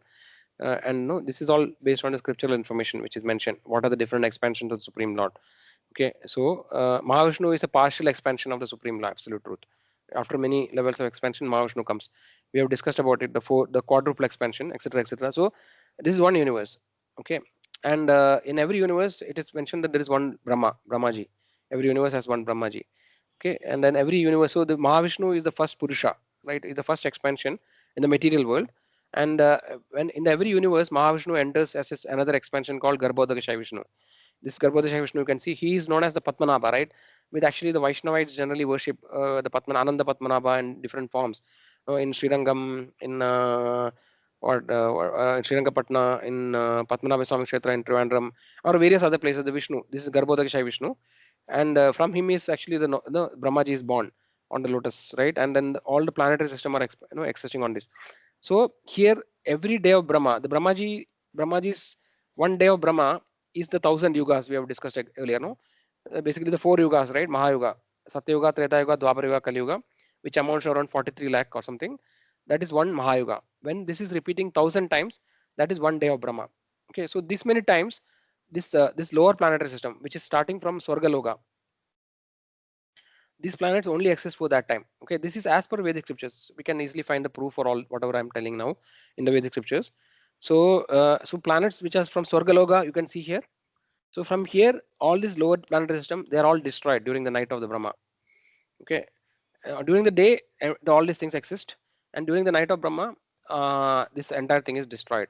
So the reign of the demigods, right, which are actually the Indra, Chandra, all these demigods, their lifetime is only that much. One day of Brahma. I think even within the day of Brahma also, actually one day of Brahma there are 14 Manus.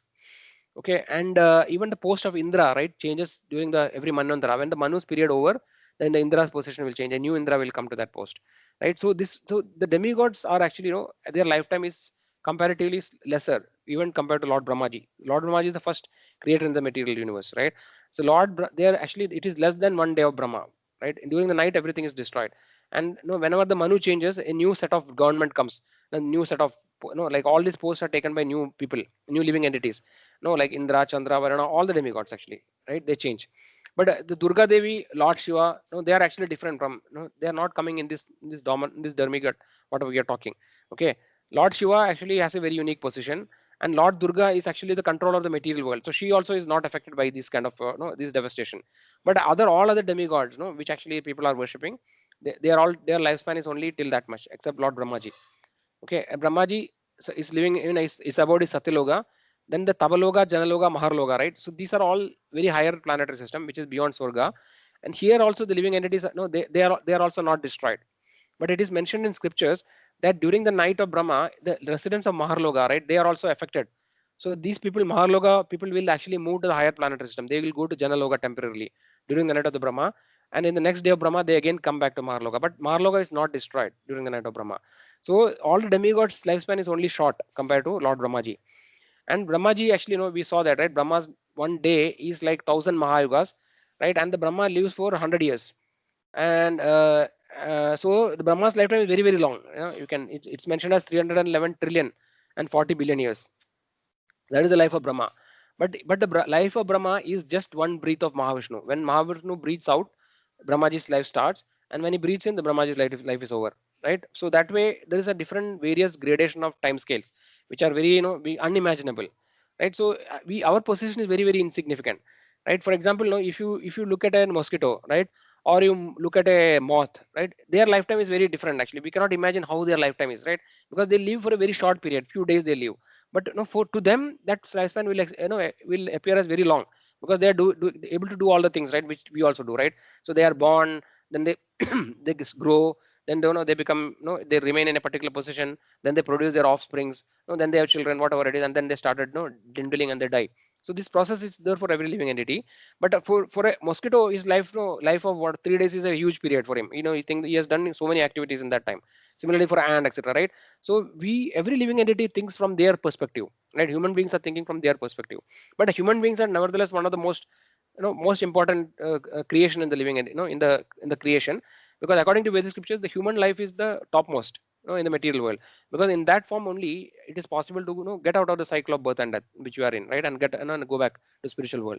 So nevertheless, every living entity thinks in from there. So we are very, very limited actually in our capability and, perception, etc., etc., whatever our capabilities, and we are thinking everything based on our understanding and our perception of the world, right? So this way, we can understand the demigod's lifetime is, very restricted, right? And yeah, and Lord Shiva's abode actually is in the spiritual world. The Lord Shiva has also various forms, right? Lord Vishnu has different form. Lord Shiva, the original Lord Shiva is known as Sadashiva. Okay, and according to Brahma Samhita and other scriptures, Lord Shiva is almost like is non-different from Krishna, because see, we have to understand that there is no, we should not think that, no, like, okay, this is God is like, as you are thinking, right? Why are you saying that this God is big and this God is small, etc., etc., right? But nevertheless, there has to be one source of everything, right? The original source of everything. So Lord Shiva is considered like just like milk and curd. So Lord Shiva is non-different from Vishnu. Just like the milk is transformed into curd, right? It is just another manifestation of the Supreme Lord, Lord Shiva, the Lord Shiva's form. The Sadashiva, who is the original Shiva, is in the Kailasha, which is beyond the material world, right? Which is never destroyed. And then Lord Shiva has 8 Rudras, no, like, and sometimes they call 11 Rudras. So different Rudras come to the material world for different purposes. Like for example, destruction, right? We know that Srishti, Siddhi, and Samhara, etc., right? So like that, there are so much of details actually, more, no, that we generally just think that okay, there is one Lord Shiva, there is one Lord Ramaji, and not one Vishnu. But actually, if you go and analyze, there is much more information which we don't know, right? So this way, Lord Shiva, Lord Durga Devi, and all actually are not considered like, they are definitely, they are not absolute supreme personality, but they are not counted in the normal demigods category, right? They are, because Durga Devi is an expansion of Rama, right? Who is the Lord of, who is Lakshmi Devi himself. No, Durga Devi is considered as an expansion of Lakshmi Devi, okay, according to scriptural this thing. And no, Lord Lakshmi is an expansion. This is coming from the spiritual world. No, she is an expansion of Srimati Radharani. The acharyas who have understood the scriptures in more detail, this information is given actually. So everything is actually coming from that. So the Supreme Lord's energy, right? We have discussed about Andaranga Shakti, Bahiranga Shakti, etc. Right? Internal energy, external energy. The internal energy is actually known as Andaranga Shakti. It is actually that internal energy is known as Yogamaya, right? And she is represented by Subhadra Devi, right? And the external energy is Bahiranga Shakti, right? She is represented by Mahamaya. So Mahamaya is actually the Durga Devi, is an expansion from coming from the spiritual world actually that way. So like that, there are different positions of the different, expansion of the Supreme Lord. So nevertheless, everything is coming from the Supreme Lord. So that way they are not different actually. The Lord actually is taking different forms for different purposes. That's all. So there should not be much kind of a what you call we should not feel bad, no, like this way, this is big and this is small. No, if you really understand things in the right way, then we will not feel that way, because we have to just see that everything is part and parcel of the Supreme Lord. Everything is coming from Him. There is one Supreme Lord who actually is the source of everything, and everything else is different expansions, which are no named in different ways, and it is created for various purposes. And it is not that the Lord will do things in which is fitting to our logic, right? Our logic is in any way very limited. The Lord has a very big plan, and He has created the material universe and the different administrators and the different expansions according to his desire. Now he has different purpose. He has a very higher goal, which actually is what you call unimaginable for us. So and then we try to understand the logic why he has done this, why it is like this. It is very difficult for us to understand that. But nevertheless, we have to have faith, and then Lord has a plan, and accordingly He has expanded in so many different ways. And some of the things different people call Him in different ways, Supreme Lord. So these are all the different aspects, right? So, any questions till now?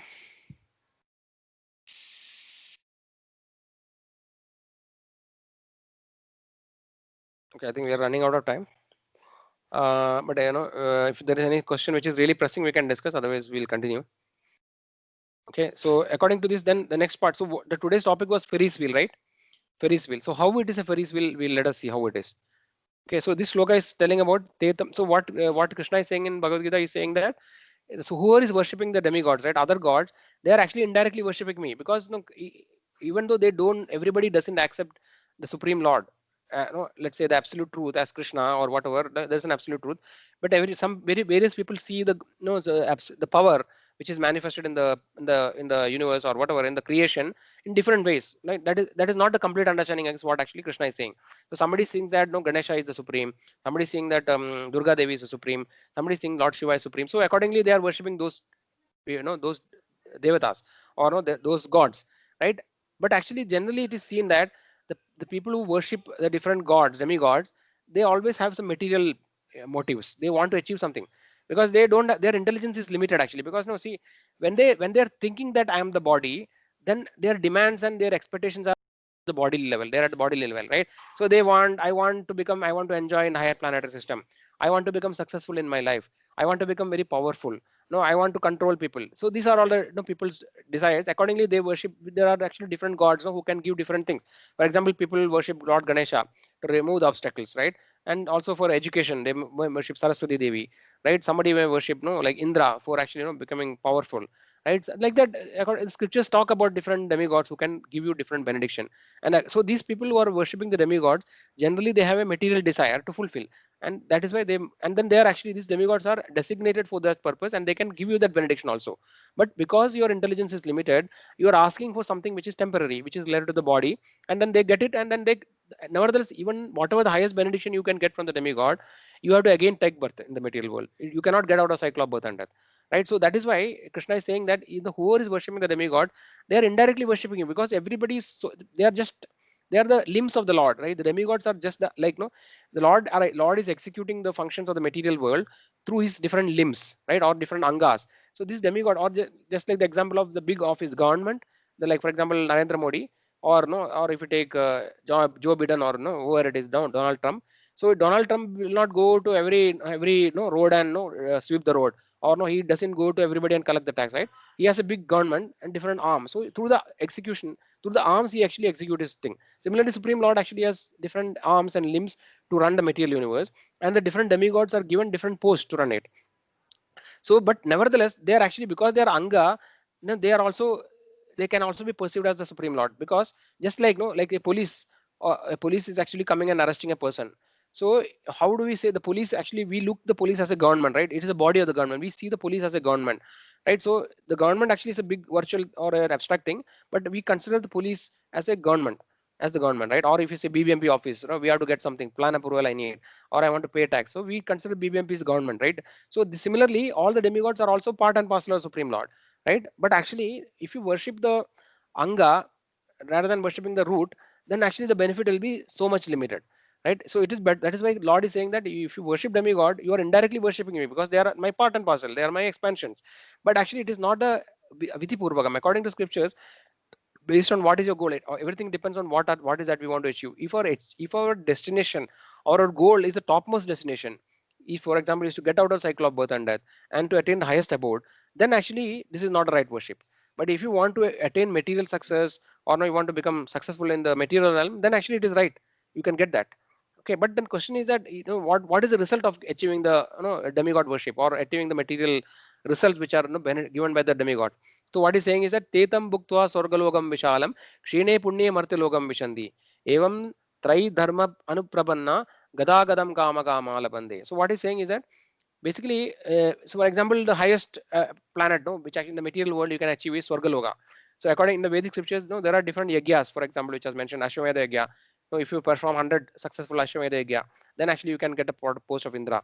Or there are other Vedic, ritualistic ceremonies which are mentioned and prescribed, by doing which you can attain the planet of Indra.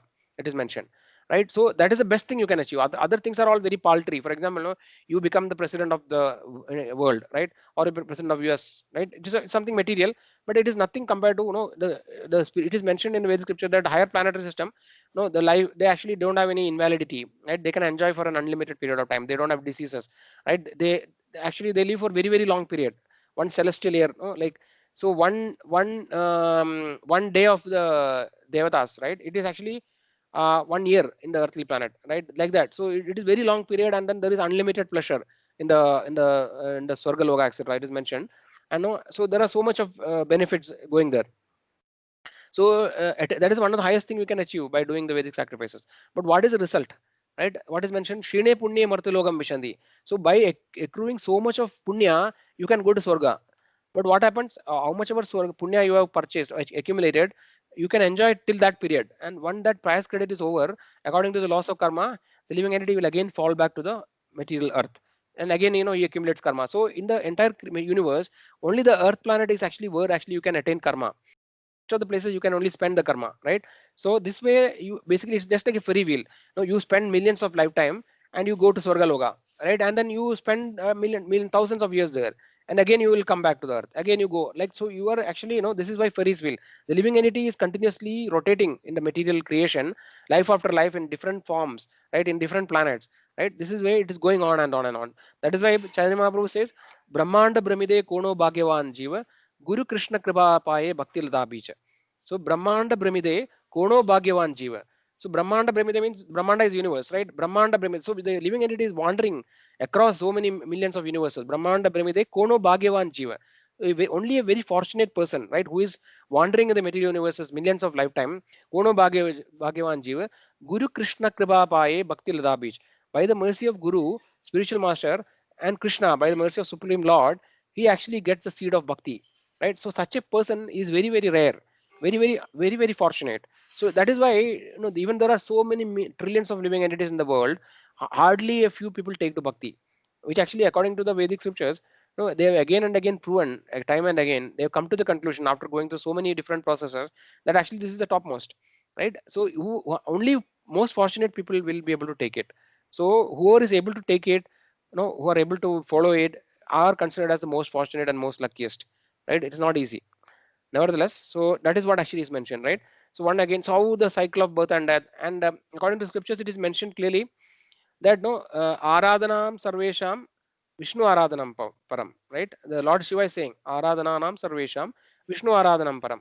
So of all the worshipping, of all worship, the worship of Lord Vishnu is the supreme, right?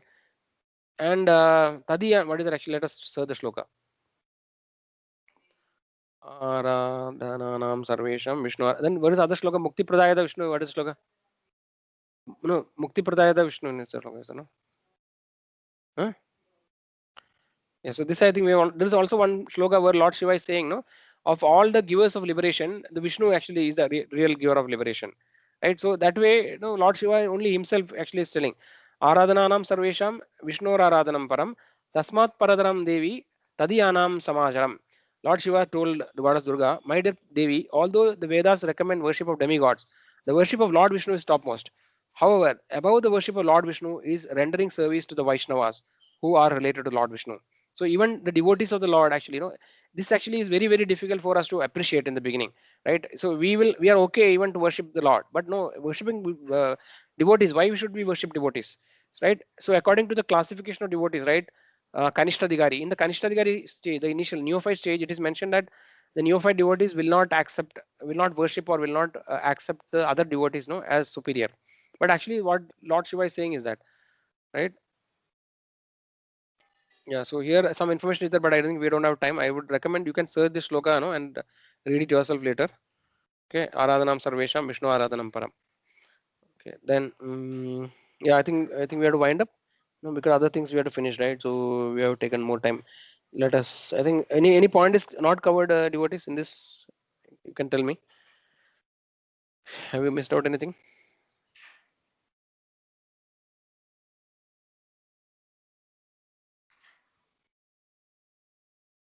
We will not have time to go through the discovery and understanding. I request all devotees to please go through the discovery and understanding. I'll post this thing in the group, and if you have any questions, we can discuss next week. But I just want to check with you. Any point is not covered in the discussion in the today's text, or you have any questions in this till now? What we discussed? No, Prabhuji. Thank you. Prabhuji. Other devotees?